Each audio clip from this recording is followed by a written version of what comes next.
ama wakwaba wo frame Addo searching mesro na wa subscribe to my channel. Me a notification bell also for more news. Gonja fo eno kase omo say since penda da Kwame Nkrumah ne penso aban bi enu wa development and I say we developing Gonja land no as his excellency na Akuffo Addo omo de niama his excellency na Akuffo Addo aye etu dwa yenti se nsem no esi ekoy to me radio 95.9 Yabura uko Gonja land me say adwuma ya o Gonja land. There is no single government from Nkrumah up to now why adwuma o Gonja land from Nkrumah obi eni wa why adwuma ya o Gonja land. When you say you see hospitals 85 bed hospitals makumakumi you know Gonja land bupe ya pe kusogu constituency aye we constituency John NDC dia no ya pe kusogu sa your friend say eyi ho no bupe no 85 bed hospital ya complete analysis wo msisi ya obi afa onko Google 2020 na Akuffo Addo kati so na o start adwuma uko sola yes 85 bed hospital so no baby Mahama eye MP Boli Bamboy uko Bamboy si 30 bed polyclinic for Bamboy uye no free ho uko Damangu krom ho baby aye asphalt yes Sariji ono John Jinapo ninua abu krom uko krom ho Dr. Bawumia Kosrano na se won se okosrana okoda forma e be problem okoye no unse saa himfie na tete apansam ena o maka se o makoma hama so saa se anka won renovate ma wanye Dr. Bawumia de bottom siga ko renovate wo ye wie ya pictures ni ba ya mahama ko kate so de se o ko si o do si fufura ma mo me hu ya na me say wow bada we ya no free wa Larabanga no o mo kan se e ancient town ye o ancient mosque ayo o sika ni suni ni ye bibia so Yepe senior high school Islamic senior high school and I mean you can say in Kwala or Musuade senior high school you see complete senior high school Islamic senior high school Larabanga. Wow.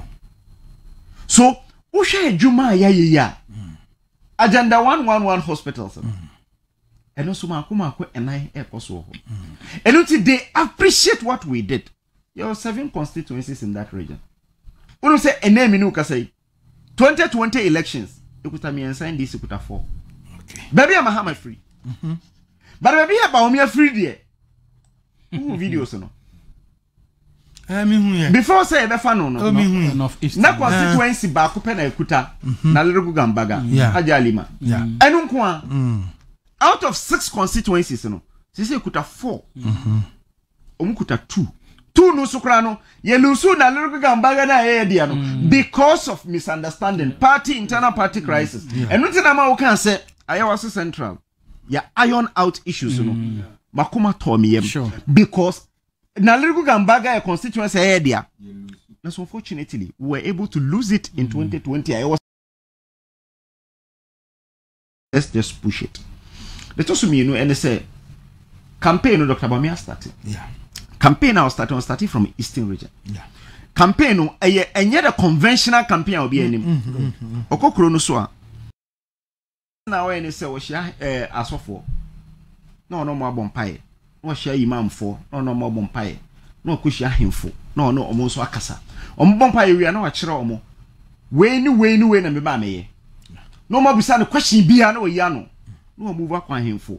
No so aye. No move akọ house to house selected areas no akona omo ai when you hear no be youth connect enti e be fa youth no abegina assembly hall na ono omo akasa so what is see dwamu no oja fa yere mu no no osunyane o but obiante because the newspapers didn't even capture because substance and even the media be by omo former communication director officer yes omo de any officer yes we are Solomon Cancer yes propaganda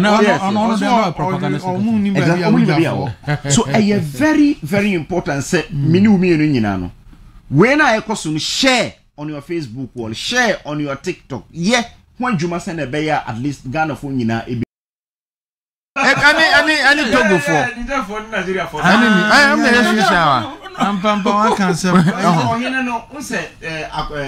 we oko we ahafwa ohene kan se bono nkwala omo na omo ba akra ene kumasi a omo eye ene ye the free secondary school buy no ebi ni hobiom omo nkwala no eka hoko school no you observe it there is the video oh yeah because oh na so obi aba me obi ba me fie be ye afen no adwina ba so because ya o yezongoni me na kasa no but me na me jae so anti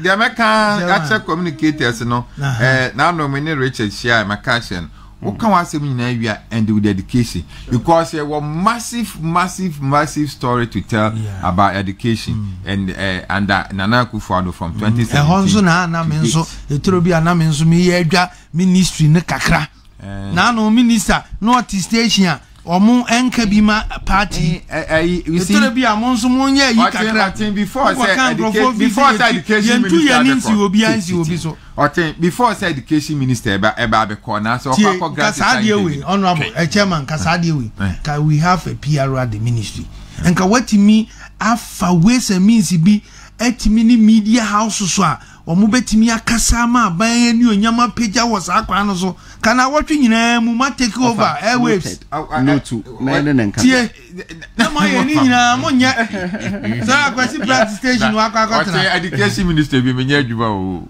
the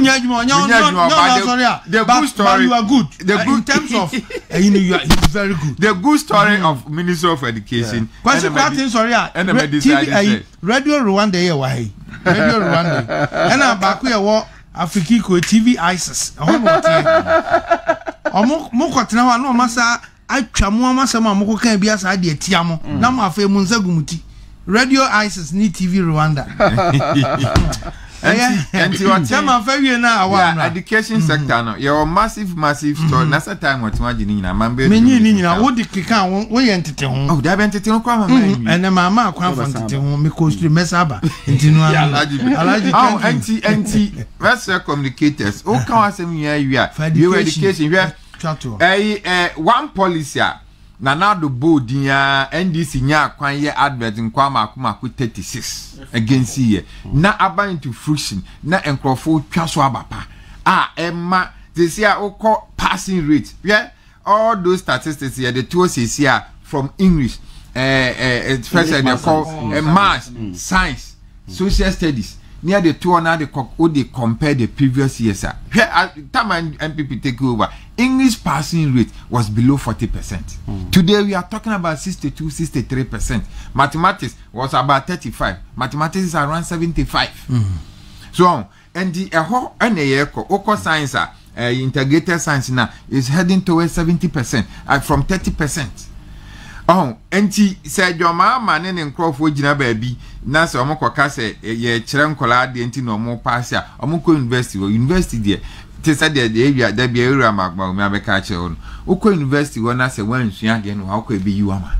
But go to the universities, the lecturers will tell you, say even more bano are better because they are having better tuition. Yade lanzaja exams by then Crawford gusu na say and the teachers no ubia or per year okuta lances